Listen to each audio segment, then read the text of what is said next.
shrouded in thick clouds of sulfuric acid that rain down on a world of volcanoes as big as Mount Everest.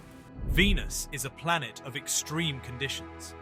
In our solar system, it has the hottest surface temperature, soaring over 800 degrees Fahrenheit, and an atmospheric pressure that could crush you to bits. Despite this harsh environment, Venus has captivated scientists and astronomers for centuries. It was the objective of our first successful interplanetary mission. Going back to ancient times, the Babylonians dated the appearance of Venus as a star in their calendar more than 3 millennia ago. Ever since then, other civilizations like the Egyptians, Greeks, and Romans tracked its movement across the sky and adopted Venus into their cultures.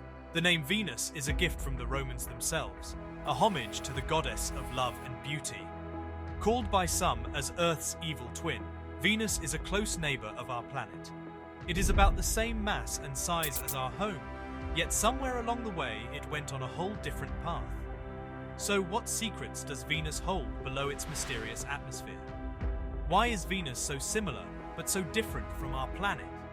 And why is its fate, according to Carl Sagan, a warning sign to our own existence on Earth?